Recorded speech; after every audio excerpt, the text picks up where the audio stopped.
Good morning. Welcome to Breakfast with Louise Minchin and Dan Walker. Our headlines for you at 6 o'clock. Hello, very good morning to you. It's Tuesday, May the 12th. Our main story, Boris Johnson has defended his plans to relax the lockdown rules in England at a faster rate than the rest of the UK.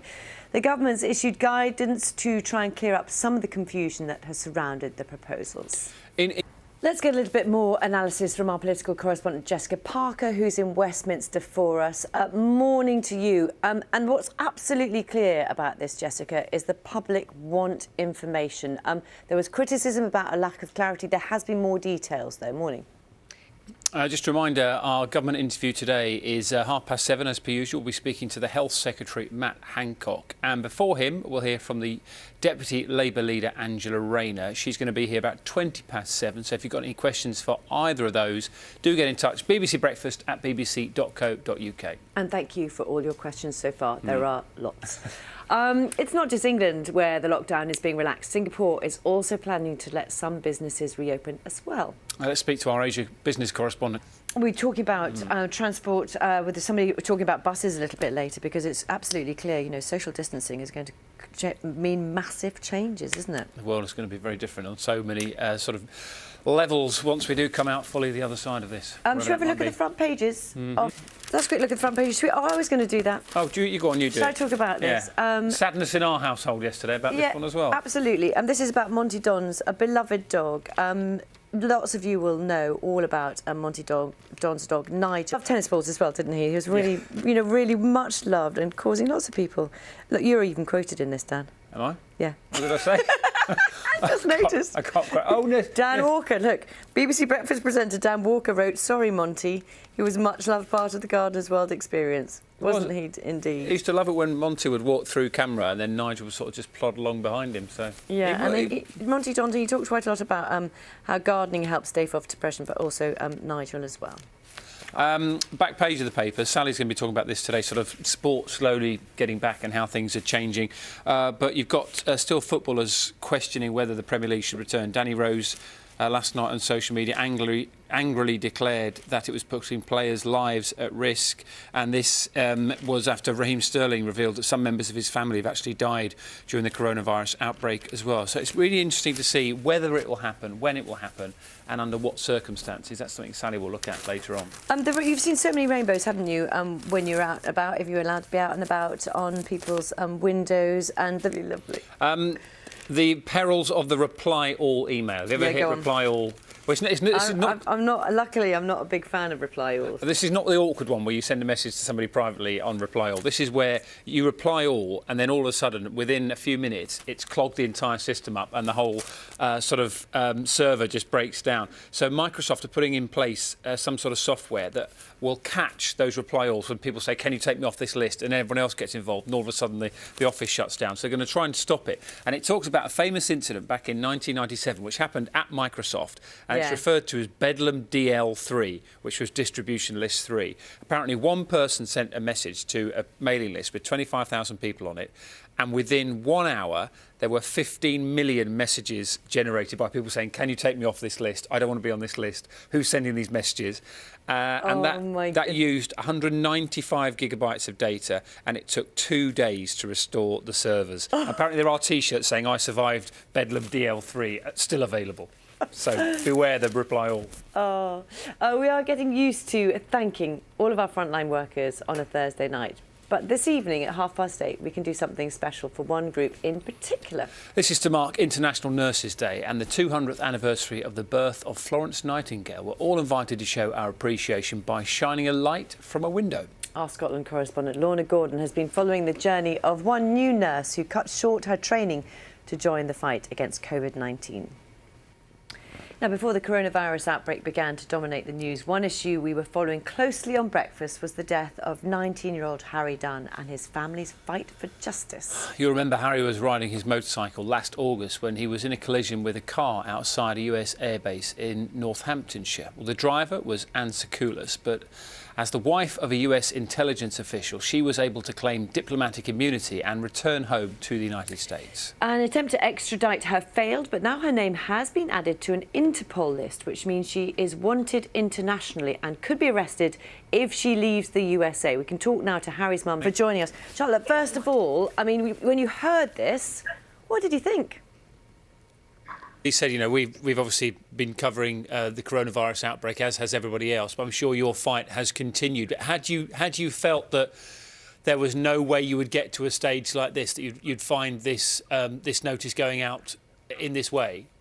Rad, I was going to ask you as well, if she does choose to stay in the United States indefinitely, is the only way that you can get her to come back to the UK, obviously with the help of the American authorities?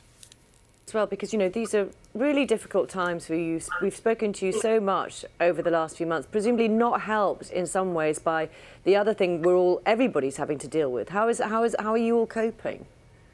So sorry. I know it must be heartbreaking, Charlotte. I know it's important as well for you to, you know, be talking about this morning, because this is, as you say, and Rad has reiterated, this is a really important breakthrough for you. I remember when we spoke to you last time, you made a very passionate plea directly to Anne Koulis to say, please come back to the UK, because you were desperate for justice for your son. Do you feel you're a step nearer to that? Do you feel there is a chance that she may well return and see justice here? Very painful, but it's nice to speak to you again, Charlotte. Thank you very much for coming on the programme. And Rad, good to see you as well. Thank you both. Thank you very much. Really good to talk to you again. Thank you very much indeed. Let's find out what's going on with the weather. A bit chilly again this morning, isn't it, Matt? Morning. It is indeed, Louise. Very good morning to you. Good morning to you. Thank you for that update, Matt. We'll see you a bit later on. Thank you. Hello, very good morning. You are watching Breakfast with Dan and Louise. It's just gone 6:30 this morning. We've got the latest news. We've got the sport coming your way with Sally as well, but also on the... It's just after 6:30. You are watching BBC Breakfast, and this morning we're talking about how the changes to lockdown rules in England might affect your commute, your leisure plans, your children's education. Yeah, loads of areas to cover. Normally at this point of the day we have a GP on. Who have we got today? We have. It's Dr. William. I do very much enjoy our chats with doctors at half. I feel like I learn at least one thing every day. Who knew? Sally is with us today as well. We mentioned on the back page of the paper, Sal, good morning to you. Lots of talk about sport returning, particularly sort of attention on football. What's the latest we have this morning? Get goals today, strikers. Do you remember them? Oh, yes, exactly. Near post header. In detail. Sally, thank you very much. Thank you, Sal. See you a bit later on. So, builders, factory workers, garden centre staff are among those preparing to go back to work tomorrow, but only if the business is in England and only if it is COVID secure. Yeah, that's the phrase. That's how the Prime Minister describes companies which have put proper safety measures in place. Well, our business correspondent Sarah Corker has been to some of those who are making preparations to get things COVID secure. Very interesting seeing all those changes that are going to have to be made. New workplace guidelines for businesses staff. There's a key announcement also expected from the Chancellor later today about that furloughing scheme, how much the government will subsidise people's wages. Now, it was a while back, Sean, we didn't even know what furloughing was. Yeah, a new word. It's one of those... Many questions, Sean, about that as well. And we've got Matt Hancock here at 7:30. Thank you very much for all your questions for him. If you've got more, do send them in. And we are reading them all, having a look through them. We'll speak to the Deputy Labour leader, Angela Rayner, as well at 7:20. And also the Welsh Health Minister will be here at 8:30 this morning. So if you've got any questions for any of those guests, do send them through. BBC Breakfast at bbc.co.uk is our email address. And I think you've been getting hundreds of them on social media this morning as well, haven't you? Thank you very much. 6:52, the Eurovision Song Contest is finally facing its Waterloo this year. It was due to take place in Rotterdam on Saturday night, but had to be cancelled because of, guess what, coronavirus. The music, however, will rise like a phoenix. All 41 acts will still perform their songs for a TV audience, but without the judging and no live audience. That's good news for Eurovision's famously fervent fans, who include... I didn't know this. The BBC's Moscow correspondent, Steve Rosenberg. A very good morning to you. And you look like you're somewhere very... You not only got a grand piano, but it looks grand as well. Where are you? It's a rare and fascinating talent, and we would be heavily criticised if we didn't use it today. So let's test you out. I'm going to... So if I just shout a year at you, you can tell us who won it, what the song was, and then play it for us. Is that all right? T8. You're brilliant. Can I just go for 2001? No particular reason why? You got obviously. I'm just checking. Yes, it was. Yeah, everybody. A great was talent and too much free time. Can I just ask? It's not a talent, it's a medical... Is there for you a kind of best and a worst? Sorry to interrupt. I think you've got a question for viewers, haven't you? You want to tell us about doing it already? What that song was? Brilliant. And Steve, you're going to be back with us at 8:50 today, and I think you'll be playing with. We now call them the Fizz, but Bucks Fizz as was. It's wonderful to see you. Yeah, that's right. Thank you very much. It makes a change not seeing somebody sort of, like mantelpiece, or not mantelpiece, bookshelf as a background as well, doesn't it? The Dutch Lovely Embassy, to see him. grand piano. How's Matt going to follow that, by the way? I don't know. What are you going to do? Dance and sing? Come on. Oh, gosh, no. Good morning. Welcome to Breakfast with Louise Minchin and Dan Walker. Our headlines for you at 7 o'clock. Boris Johnson. It's a Tuesday, May the 12th. Our main story. Boris Johnson has defended his plans to relax the lockdown rules in England at a faster rate than the rest of the UK. He also said he was confident that people would use their common sense. John McManus has more. Much that. Lots of information to try and digest this morning. Yes, thank you so much for that. The Northern Ireland Executive, as she said, is expected to publish a 5-stage plan today to set out its slow easing of restrictions. Our Ireland correspondent, Belfast. Will it be very different from what's going on in England? Just a reminder for you this morning, if you've just switched on your TV, we'll be speaking to the Health Secretary, Matt Hancock, at 7:30 this morning. The Labour Deputy Leader, Angela Rayner, is going to be here in about 10 minutes' time. And also the Welsh Health Minister at 8:30 this morning. So much to talk about. And thank you very much for all of your questions as well. Stonehenge has been hosting summer solstice celebrations for around 5 millennia. But this year's event has been cancelled because of coronavirus. It's approaching 7:10 now. Windswept walks along beaches and beauty spots probably seem like a lifetime ago for everybody watching this morning. So you might have welcomed the news that in England at least we can drive wherever we like to take our exercise from tomorrow. But those who live in tourist hotspots say they have grave concerns about a new influx of visitors. Breakfast John Maguire sent this report from the seaside resort of Weston-super-Mare. The effectiveness of social distancing and PPE is something we have covered extensively here on Breakfast. Now it seems that neither will be compulsory in many English primary school classes. The new government guidance says younger pupils will be allowed to work closely together and won't be required to wear face coverings, and nor will their teachers. Let's talk to Siobhan. The Labour leader, Sir Keir Starmer, says the Prime Minister's roadmap for lifting the lockdown offers no clear directions. In a televised statement, he asked for more clarity and reassurance from Boris Johnson. Let's speak to Labour's Health Secretary, Matt Hancock, who's going to be with us in just a few minutes' time. Before that, though, let's catch up on how the weather is looking. Matt's here, morning. So that, Matt, we'll see you a little bit later on this morning. Good Thanks, to talk Matt. to you. Hello, it's 7:31. You're watching Breakfast with Louise and Dan this morning.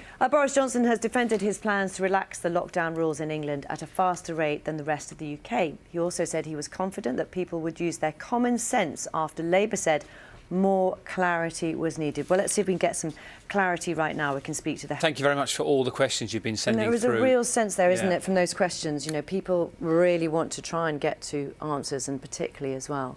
Yeah, we had See thousands families. yesterday, didn't we, for Dominic Raab, and again, a huge amount today. And as you were saying, so many of them are about families, about how to see loved ones that you haven't been able to hug, to see for, we're in the 8th week now of lockdown, aren't we? So it's been a long time, and you can understand that desperation from so many people. Something else that came out yesterday was facial coverings. Just a few months ago, Sophie Passmore was busy making elaborate costumes for an ITV show called, you probably watched it, I know you watched it, The Masked Singer. It was very elaborate, wasn't it? Now she's making masks of a very different sort, sewing around 10 facial coverings a day to protect key workers and those in their care from coronavirus. Delighted to say we can speak to Sophie now. One of those masks with you, can we see it? And sort of, it'd be great if you could take us and our viewers through how you sort of put it together. Sure. Doable for anybody. So who you've been making those for, and how have they been going down, the ones that you've been making and handing out? Yes, Wearing a mask when you're out and about now? absolutely. Perfect fit. And these fitted ones need to be actually fitted for The last 6 weeks, I'm sure many Thank people you, in Brighton have Sophie. benefited from that. And thanks for your advice this morning as well. I'm sure that's very helpful for many of our viewers. Thanks, Sophie. It does look like we might be able to do Yeah.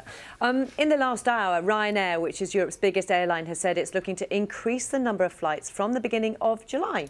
Sean has hopefully got the boss with him this morning. Morning, Sean. Morning. That is the conclusion. It's been a very, very busy hour on BBC Breakfast for you. Lots of interviews to pack in. Hope you've enjoyed listening to some of them. Let's find out what's happening with the weather. Matt has got the details for us. What a beautiful picture behind you. Good morning. You're watching Breakfast with Louise Minchin and Dan Walker. Our headlines for you today. Morning, Tuesday, May the 12th. Our main story for you. Boris Johnson has defended his plans to relax the lockdown rules in England at a faster rate than the rest of the UK. He also said he was confident that people would use their common sense. In England, from Let's get more from our political correspondent Jessica Parker, who's in Westminster. decisions to be made. Chris Page, thank you very much for speaking to us live from Belfast this morning. The mother of a teenage motorcyclist killed in a road crash by an American driver who then left the UK under diplomatic immunity has welcomed an intervention by Interpol. Talking just a little bit earlier, wasn't she?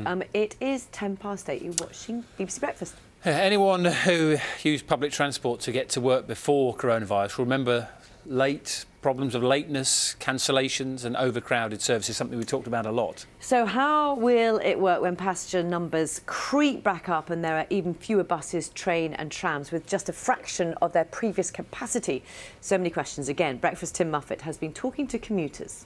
Let's talk about some of those issues right now. We can speak to Graham Vidley. People will be focusing on this today as well. Graham, morning to you both. So, Graham, for example, in buses, how will social distancing work, do you think?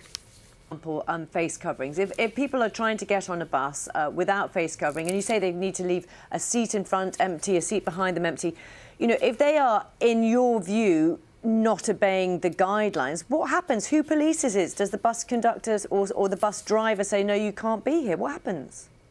So, along, what are your thoughts on that? I think this is going to be messy when it starts off. We know, people are being encouraged to go back to work from tomorrow if they can. Are these guidelines, did they come out soon enough? Topics over the next few days, going to have to think very carefully about. And one thing which I know has really sort of shone through in the questions and the comments that you've been sending through for us to ask those who've come on this programme from the government for the last few days has all been about spending time with family and loved ones, hasn't it? If you've spent the last 7 weeks longing to see a friend or relative face to face, your wait is nearly over. From tomorrow, if you live in England, you can meet one person from a different household, providing that you're both in a public space and you stay 2 metres apart throughout that meeting. What difference is that going to make? We can talk now to Joe Robb. Congratulate you first on the birth of your sons. How brilliant. But, I mean, where should we start, Joe? Let's start with you and not being able to see your mum during what is a really difficult time. How much difference will it make if you can go and see her in a public space? People watching this morning are going through that exact same process. They're missing that ability to hug those who just need a hug at the moment, those that they love. And you've also, as Louise was saying in the introduction there, you've had these new additions to the family as well. And Lauren, anybody who has gone through the process that you have been through knows that one of the great joys... you explain it so well, actually. So, So you've made plans to see your mum, and then when do you get to see the babies as well? Day, Joe, isn't it? Yeah. Yeah, we can't wait. Look at the smile on your face. Spending a bit of time with us this morning and sharing, the issues that you as a family are going through. And I'm sure that's being shared by so many people who are watching this morning and just wishing that they, like you, could go and hug a member of their family who they haven't seen for a very long time. So thank you for being with us today. And on the bright side, it's so nice to see you two together. Yeah. Thank you. Listen, thank you very much indeed for talking to us. Really appreciate it. Have a good day. Thank you. Gosh.